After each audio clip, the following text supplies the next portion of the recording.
Hello guys, आज के इस वीडियो में हम देखेंगे बिग इंट। तो बिग इंट भी हमारे पास जावास्क्रिप्ट में एक प्रिमिटिव डेटा टाइप है जो कि नंबर्स के लिए ही यूज होता है। अब आप कहिए कि नंबर्स के लिए तो हमारे पास पहले ही एक नंबर डेटा टाइप है, तो भला बिग इंट की क्या जरूरत है। तो एक्चुअली में बात क्या होती है कि हमारे पास जो जावास्क्रिप्ट में हमारे पास क्या होती है, एक स्पेसिफिक लिमिट होती है नंबर्स की। उस लिमिट के बाहर जो होता है वो नंबर डेटा टाइप सपोर्ट नहीं कर पाता नंबर्स को। जैसे ही हम उस लिमिट के बाहर जाते हैं तो क्या होता है कि जो नंबर डेटा टाइप है वो बहुत ही हमें वियर्ड रिजल्ट देता है। तो उसके लिए वहां पर हमें क्या यूज करना पड़ जाता है, बिग इंट यूज करना पड़ जाता है। तो यहाँ पे मैंने वो पहले तो हम पता चलेगी कि वो लिमिट क्या है। यहाँ पे मैंने ये जो नंबर है ये एक ऑब्जेक्ट है, हमारे पास बिल्ट इन ऑब्जेक्ट है। उसकी उसमें एक प्रॉपर्टी रहने वाली है मिनिमम सेफ इंटीजर और एक प्रॉपर्टी रहने वाली है मैक्सिमम सेफ इंटीजर, जो कि हमें बताएंगे कि हमारे पास वो लिमिट एक्चुअली में क्या है कि जिसके बाहर हमारे पास जो नंबर डेटा टाइप है वो काम नहीं करता। जैसे ही मैं इसे सेव करूंगा तो हमारे पास वो लिमिट आ गई। ठीक है, ये हमारे पास ये लिमिट है। इसके बाहर जैसे ही नंबर जंप करेंगे तो हमारे पास वो जो नंबर डेटा टाइप होगा उसमें वो रिजल्ट सही से नहीं दे पाएंगे। तो उसके लिए मैंने दो एग्जांपल्स लिखी है। यहाँ पे मैंने एक एग्जांपल बनाई है जिसमें मैं 20 की पावर ले रहा हूँ 500। जैसे जब भी 20 की पावर 500 आएगी तो उसका जो जो उसका आंसर आएगा वो इस ये जो हमारे पास है, ये जो इंटीजर है, इसके इसकी लिमिट को क्रॉस कर जाएगा। तो मैं आपको सेव करके दिखाता हूँ क्या ये हमें आंसर दे पा रहा है। तो ये हमें आंसर नहीं दे पा रहा, ये इसने हमें क्या दे दिया, इन्फिनिटी दे दी। तो इसके अलावा एक और एग्जांपल है, उसमें मैंने क्या किया, उसमें मैंने एक सिंपल नंबर लिखा है जो कि इस लिमिट के बाहर है। तो मैं अगर इसको सेव करके आपको दिखाऊं तो आप देखिएगा कि ये जो है ये हमें इस लाइन नंबर 10 का जो आंसर दे रहा है वो ये दे रहा है, हालांकि हमने इसमें ये नंबर डाला था। तो वो इस नंबर को रीड ही नहीं कर पा रहा। तो आप देख रहे हैं कि जैसे इस लिमिट के बाहर नंबर निकलने शुरू हुए तो हमारे पास जो रिजल्ट है वो हमारे पास रिजल्ट थोड़े वियर्ड से आने लग गए। तो इस मसले का क्या हल है, इसके मसले का हल है हमारे पास बिग इंट। तो सबसे पहले तो देखते हैं कि बिग इंट हम बनाते कैसे। तो बिग इंट आपने कैसे बनाना है, सब पहले बिग इंट बनाने के लिए सबसे पहले हमें एक वेरिएबल बनाना पड़ेगा जिसका हम नाम दे देते हैं जी, और हम कोई भी नंबर इसमें लिख देते हैं। ठीक है, कोई भी नंबर। अब इस नंबर को हमने बिग इंट बनाना है, तो हमने इसको बिग इंट बनाने के लिए हम यूज करेंगे एन का, स्मॉल एन का। तो जैसे ही मैं इसको स्मॉल एन के साथ लिखूंगा तो ये हमारे पास क्या बन जाएगा, बिग इंट बन जाएगा। इसी तरह इसको बनाने का एक और तरीका भी है। फॉर एग्जाम्पल अगर मैं यहाँ पे एक ए नाम का वेरिएबल बनाऊं और एक हमारे पास एक बिग इंट करके बिल्ट इन कंस्ट्रक्टर होता है हमारे पास, ये हमारे पास कंस्ट्रक्टर है, और इसमें मैं जो भी वेरिएबल डालूंगा ये भी किस में कन्वर्ट हो जाएगा, बिग इंट में कन्वर्ट हो जाएगा। तो ये दो तरीके हैं हमारे पास बिग इंट बनाने के। अब मैं आपको इन दोनों का टाइप चेक करके बताता हूँ। तो टाइप ऑफ जी क्या रहने वाला है, टाइप ऑफ जी और टाइप ऑफ ए, दोनों का टाइप देख के बताता हूँ। तो टाइप ऑफ ए हमारे पास रहने वाला है, दोनों का टाइप रहने वाला है हमारे पास बिग इंट। तो देख रहे हैं हमारे पास दोनों का टाइप क्या आया है, बिग इंट आया। अब हम ये जो हमारे पास दो इश्यूज आए थे, ये वाला जब हमने इसको सॉल्व करने की कोशिश की थी उसने हमें इन्फिनिटी दे दी। अब हम दोनों इश्यूज को बारी बारी बिग इंट का यूज करके सॉल्व करने की कोशिश करेंगे। तो उसके लिए मैं क्या करता हूँ, इस 20 को पहले बिग इंट में कन्वर्ट करता हूँ और फिर इस 500 को बिग इंट में कन्वर्ट करता हूँ। तो 20 को बिग इंट में कन्वर्ट करने के लिए हमें एन का यूज करना है, 500 को भी बिग इंट में कन्वर्ट करने के लिए हमें किसका यूज करना है, एन का यूज करना है। तो जैसे मैं इसे सेव करूंगा तो आप देखिएगा कि हमारे पास जो रिजल्ट आना चाहिए था वो आ रहा है। 20 की जब पावर 500 लेंगे तो उसके जो आंसर आएगा वो हमारे पास ये आ रहा है। तो ये हमें वो आंसर दे रहा है। अब इसी तरह हम इसके साथ एन करके यूज करेंगे, एन लिख के यूज किया तो ये भी हमारे पास अब एक बिग इंट में कन्वर्ट हो गया। तो जैसे मैं इसे सेव करूंगा तो आप देख रहे हैं ये हमारे पास एक बिग इंट में कन्वर्ट हो गया। तो ये भी हमें वही जो हमने लिखा था वही हमें दे रहा है, अब ये इसे रीड कर पा रहा है। तो इस तरह हम बिग इंट का यूज करके जो इस लिमिट के बाहर के नंबर्स होते हैं उनको भी आसानी से टैकल कर सकते हैं। अब आगे चलने से पहले मैं आपको कुछ बातें और बताना चाहता हूँ। वो ये है कि पहले तो ये है कि जो हमारे पास ये जो बिग इंट कंस्ट्रक्टर है इसका यूज करके, फॉर एग्जाम्पल अगर मैं यहाँ पर एक हमने एस नाम से वेरिएबल बना देता हूँ और मैं बिग इंट कंस्ट्रक्टर यूज करता हूँ, तो आप इसके अंदर न्यूमेरिक स्ट्रिंग भी दे सकते हैं। जैसे ही मैं इसके अंदर कोई न्यूमेरिक स्ट्रिंग दूंगा, जैसे मैंने यहाँ पे दे दी न्यूमेरिक स्ट्रिंग दे दी, तो ये उसको भी बिग इंट में कन्वर्ट कर देगा।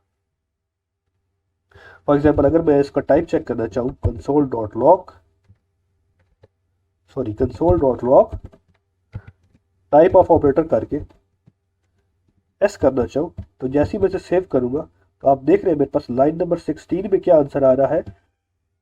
लाइन नंबर 16 में मेरे पास आ रहा है बिग 8, तो यहाँ पर भी ये मुझे बिग 8 दे रहा है, इसका टाइप भी बिग 8 आ रहा है। और इसकी वैल्यू भी चेक कर लेते हैं, तो इसकी जो वैल्यू आने वाली है वो भी चेक करें, तो इसकी वैल्यू भी हमारे पास आ रही है। इसी तरह अगर मैं यहाँ पे न्यूमेरिक स्ट्रिंग की बजाय कोई बुलियन वैल्यू दूं तो क्या होगा।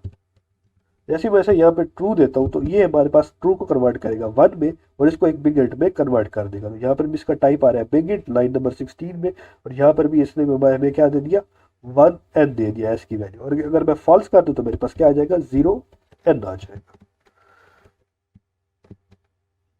0n आ जाएगा। तो इस तरह आप न्यूमेरिक स्ट्रिंग का बुलियन वैल्यूज को भी बिग इंट में कन्वर्ट कर सकते हैं। उसके बाद हम चलते हैं आगे कि हम नंबर्स को बिग इंट में, वो तो हमने करके देखा ही सही कि कैसे हम नंबर को बिग इंट में कन्वर्ट कर सकते हैं, इसी तरह हम बिग इंट को नंबर्स में भी कन्वर्ट कर सकते हैं। तो उसके लिए मैं क्या करता हूँ, तो उसके लिए पहले तो ये जो है इस सबको मैं क्या करता हूँ कमेंट कर देता हूँ, इनकी अब हमें ज़रूरत नहीं है। इस वाले को जो मेरे पास maximum safe integer minimum safe integer है इसको मैं रहने देता हूँ और नीचे की तरफ चलते हैं। सबसे पहले मैंने इसको अनकमेंट करता हूँ, और आप देखिए ये हमारे पास 100n क्या है बिग इंट है। इसको हमने नंबर में कन्वर्ट किया, नंबर में कन्वर्ट करने के लिए ये हमने एक जो नंबर कंस्ट्रक्टर है उसका यूज किया, उसमें हमने बिग इंट डाला। तो आप देखिएगा कि ये हमारे पास किस में कन्वर्ट हो गया, ये हमारे पास ये नंबर में कन्वर्ट हो जाएगा। और इसको मैंने इक्वल किया 100 से, क्या इस इक्वल है 100 के साथ, तो मैंने यहाँ पे ट्रिपल इक्वल टू ऑपरेटर का यूज किया। तो ट्रिपल इक्वल टू आपको पता है हमारे पास वैल्यू को भी चेक करेगा और हमारे पास टाइप को भी चेक करेगा। तो जैसे ही वैसे सेव करूंगा तो आप देखिएगा इसका रिजल्ट मुझे मिलेगा ट्रू। क्यों ट्रू मिला, क्योंकि इसने इसका जो टाइप था वो चेंज करके क्या कर दिया, सिंपल नंबर में चेंज कर दिया। सही है। उसके बाद हम जो बिग इंट है उसको भी जो हमारे पास नॉर्मल नंबर है उसको बिग इंट में कन्वर्ट कर सकते हैं। ये हमने पहले भी देखा, यहाँ पर भी मैंने ट्रिपल इक्वल टू का ऑपरेटर का यूज किया और ये एक बिग इंट है, इसके साथ इसको कंपेयर किया। जैसे वैसे सेव करूंगा तो यहाँ पर भी हमें ट्रू मिलने वाला है, इसमें कोई बड़ी बात नहीं है, ये हमने पहले भी देखा। उसके बाद अब ये जो तीसरी बात है ये बहुत इंपॉर्टेंट बात है। जब भी आप बिग इंट को नंबर में कन्वर्ट करना चाहे तो आपने इस बात का ख्याल रखना है कि वो जो नंबर हो, वो जो बिग इंट हो वो इस लिमिट के अंदर का हो। अब यहाँ पर जो हमारे पास बिग इंट आ रहा है वो इसकी लिमिट के बाहर का है। यहाँ पे ऊपर भी हमने यही वाली एग्जांपल देखी थी जिसका आंसर हमारे पास क्या आ रहा था, इसकी लिमिट के बाहर आ रहा था। तो यहाँ पर भी हमने वही देखा, तो यहाँ पर भी हम एक ऐसे बिग इंट को ऐसे नंबर में कन्वर्ट करना चाह रहे हैं जिसका आंसर ये जो मैक्सिमम सेफ लिमिट है, जो मैक्सिमम सेफ इंटीजर है उससे बाहर आ रहा है। जैसे ही मैं इसे सेव करूंगा तो आप देखिएगा इसकी वैल्यू दोबारा किस में चली गई, इन्फिनिटी में चली गई। तो आपने इस बात का ख्याल रखना है कि जो आप जिस बिग इंट को आप नंबर में कन्वर्ट कर रहे हैं वो मैक्सिमम और मिनिमम सेफ इंटीजर की दरमियान में रहे। अगर वो उससे बाहर निकलेगा तो रिजल्ट दोबारा से वही वियर्ड हो जाएंगे जिनसे बचने के लिए हम बिग इंट का इस्तेमाल करते हैं। तो यहाँ पर मैं इसको कह देता हूँ कमेंट। अब मैं आपसे दो बातें और करना चाहता हूँ, वो ये है कि जैसे फॉर एग्जाम्पल यहाँ पे मैं एक वेरिएबल बना रहा हूँ जी, और यहाँ पे मैंने एक बड़ा छोटा सा नंबर दे दिया 23। अब ऐसा नहीं है कि अगर हम बिग इंट बनाएंगे तो वो ऐसा ही नंबर होना चाहिए जो कि इस लिमिट से बाहर हो। हम छोटे से नंबर को भी बिग इंट में कन्वर्ट कर सकते हैं। जैसे हमारे पास ये 23 है, एन लगा दिया तो ये बिग इंट बन गया। अगर मैं आपको इसको कंसोल डॉट लॉग करके दिखाऊं, उसका टाइप चेक करवाऊं, तो टाइप ऑफ जो 23 है, सॉरी सी है, वो हमारे पास बिग इंट आएगा। ऐसी वजह से सेव करूंगा तो आप देखिए लाइन नंबर 24 का जो आंसर आ रहा है वो क्या आ रहा है, बिग इंट आ रहा है। तो आप छोटे से नंबर्स को भी बिग इंट में कन्वर्ट करवा सकते हैं। यहाँ पर मैंने 100 को बिग इंट में कन्वर्ट करवाया, यहाँ पर भी 100 को बिग इंट में कन्वर्ट करवाया। तो छोटे नंबर्स को भी आप बिग इंट में कन्वर्ट करवा सकते हैं। उसके बाद एक और जो बहुत सारे लोगों को रहता है कि वो उनको लगता है कि जो n है ये अगर किसी नंबर के साथ लग जाएगा तो वो शायद उसमें कुछ ऐड करता है। तो ये उसमें कुछ ऐड नहीं करने वाला। n का मतलब सिर्फ यही है कि ये नंबर अब बिग इंट में कन्वर्ट हो गया। ये अब अभी भी वही 23 ही है, पुराना वही 23 ही है। ठीक है, तो आप इसको 20 एज अ 23 ही समझिए। जैसे हमारे पास नंबर में सिंपल 23 होता है ना, ये वैसे का वैसे ही नंबर है, आप इसका कोई भी ऑपरेटर लगा सकते हैं। तो इन दोनों चीज़ों को मैं कर सकता हूँ कमेंट। उसके बाद चलते हैं ऑपरेटर्स में। तो ऑपरेटर्स में हमारे पास क्या होता है कि जिस तरह हमारे पास सिंपल नंबर्स के लिए जो हम ऑपरेटर इस्तेमाल करते हैं वो सारे के सारे ऑपरेटर्स आप बिग इंट पर भी इस्तेमाल कर सकते हैं। वो सारे के सारे आप बिग इंट पर भी इस्तेमाल कर सकते हैं। लेकिन उससे पहले एक और बात देख लेते हैं, वो ये है कि जो बिग इंट है, बिग इंट, वो आप डेसिमल्स के ऊपर इस्तेमाल नहीं कर सकते। आप किसी डेसिमल नंबर को बिग इंट में कन्वर्ट नहीं कर सकते। अगर फॉर एग्जाम्पल मेरे पास एक ये 127.64 से अगर मैं इसको बिग इंट में कन्वर्ट करना चाहूँ तो मैं नहीं कर पाऊंगा। मैं वो कंसोल डॉट लॉग करके एरर भी चेक करवा देता हूँ। अगर मेरे पास ये जी हो तो मैं इसे सेव करूंगा तो आप देख रहे हैं सिंटैक्स एरर आ जाएगा कि आप डेसिमल्स को नंबर्स में कन्वर्ट, सॉरी बिग इंट में कन्वर्ट नहीं कर सकते। आप इसके नाम में ही देख रहे हैं कि इंटीजर, बिग इंटीजर, इंट से इंटीजर, तो ये डेसिमल्स पे काम नहीं करने वाला। उसके बाद इसको मैं यहाँ पे रेफरेंस के लिए रख लेता हूँ और इसको क्या कर देता हूँ, कमिट कर देता हूँ। उसके बाद हम चलते हैं सिंपल ऑपरेटर के ऊपर। तो आप इसमें सारे ऑपरेटर्स यूज़ कर सकते हैं। जैसे कि ये मैंने यहाँ पे किया, इन दोनों को प्लस किया तो इसका आंसर 3 आने वाला है। तो ये मेरे पास आ गया 3n। इसी तरह अगर आप इसको माइनस करेंगे तो ये भी हमें वही रिजल्ट देगा जैसे हमारे पास आम रिजल्ट आता है। तो आप कोई भी ऑपरेटर यूज़ कर सकते हैं। जैसे ही मैं इसे सेव करूंगा तो मेरे पास आ गया 598। इसी तरह मैं यहाँ पे मॉडुलस का ऑपरेटर भी यूज़ कर सकता हूँ। और यहाँ पे अब हमारे पास आ गया है डिवाइड का ऑपरेटर। अब डिवाइड के ऑपरेटर में आपने एक बात का ख्याल रखना है कि हमने देखा है कि ये जो हमारे पास बिग इंट होता है वो डेसिमल्स के ऊपर काम नहीं करता। तो वो क्या करता है कि जैसे ही अब इसका जो आंसर आएगा वो आएगा 1.5। तो वो जब इसका आंसर आपको देगा तो वो क्या करता है कि वो जो डेसिमल वाला पार्ट होगा वो उसको इग्नोर करेगा और सिर्फ हमें क्या देगा, 1 इसका आंसर देगा। तो जैसे ही मैं इसे सेव करूंगा तो आप देखिएगा कि जो लाइन नंबर 33 है इसके आंसर में मुझे सिर्फ 1 मिल रहा है। क्योंकि वो डेसिमल को सपोर्ट ही नहीं करता बिग इंट, तो इसलिए वो इसका जो डेसिमल वाला पार्ट होता है वो उसको क्या कर देता है, इग्नोर कर देता है। अब यहाँ पे एक क्वेश्चन आता है कि क्या हम बिग इंट को सिंपल नंबर्स के साथ ऑपरेटर कर सकते हैं? अगर मैं इस 2 को बिग इंट की बजाय नंबर बना दूं तो क्या मैं इसको ऑपरेट कर सकता हूँ? इस बात का जवाब है बिल्कुल भी नहीं।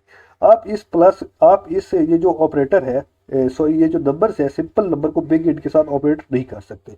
ठीक है, यहाँ पे लिखा भी आ रहा है कि not mix big int and other types. आप बिग इंट को अदर टाइप्स के साथ मिक्स नहीं कर सकते। तो इसको दोबारा 2n कर देते हैं और इस साइड को कर देते हैं कमेंट। उसके बाद हमारे पास है कंपैरिजन ऑपरेटर। आप इनको कंपैरिजन भी करवा सकते हैं। जैसे सिंपल आपका कंपैरिजन आप दूसरे नंबर्स के साथ करवाते हैं, आप बिग इंट के साथ भी बिल्कुल वैसे ही कंपैरिजन करवा सकते हैं। यहाँ पे मैंने आपको कंपैरिजन करके भी दिखाया है। यहाँ पर वो डबल इक्वल टू का ऑपरेटर यूज़ किया है जो कि सिर्फ इसकी वैल्यू चेक करने वाला है। तो वैल्यू इन दोनों की डिफरेंट है, तो ये हमें क्या देने वाला है, फॉल्स देने वाला है। अगर मैं वैल्यू एक जैसी कर लूंगा, अगर मैं यहाँ पे भी 3 कर लूँ तो ये हमें क्या दे देगा, ट्रू दे देगा। अगले में हम चलते हैं। अगले में ये हमारे पास ट्रिपल इक्वल टू का ऑपरेटर है। ट्रिपल इक्वल टू में हमें पता है कि वो पास वैल्यू भी चेक करता है, टाइप भी चेक करता है। अब इसमें टाइप तो ठीक है लेकिन इसमें वैल्यू डिफरेंट है, तो ये हमें फॉल्स देने वाला है। जैसे ही मैं सेव करूंगा तो ये हमें क्या देगा, फॉल्स। इसी तरह आप equal to, sorry less than equal to का भी operator, greater than equal to, not equal to का भी ऑपरेटर यूज कर सकते हैं। जैसे ही मैं सेव करूंगा तो आप देखिए कि ये हमें क्या दे रहा है, ट्रू दे रहा है, क्योंकि 1 2 से छोटा है। और इसी तरह ये हमें क्या देगा, ये हमें देगा फॉल्स देगा। अब यहाँ पे क्वेश्चन ये आता है कि क्या ये, आप जैसे मैंने आपसे पूछा कि क्या हम बिग इंट को नंबर्स के साथ ऑपरेट कर सकते हैं, तो क्या हम कंपैरिजन ऑपरेटर सिंपल नंबर्स के साथ यूज कर सकते हैं? तो इसका जवाब है कि आप कर सकते हैं।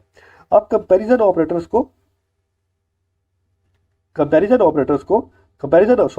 ऑपरेटर में बिग इंट और नंबर को कंपेयर करवा सकते हैं।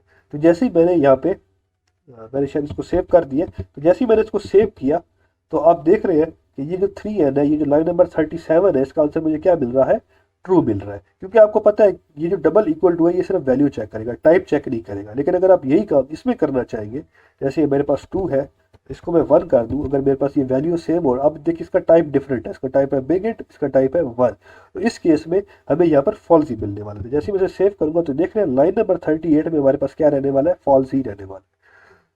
तो ये कुछ थे हमारे पास तो ये हमारे पास था बिग इंट। तो इस वीडियो में इतना ही, मिलते हैं नेक्स्ट वीडियो में, तब तक के लिए अल्लाह हाफिज़।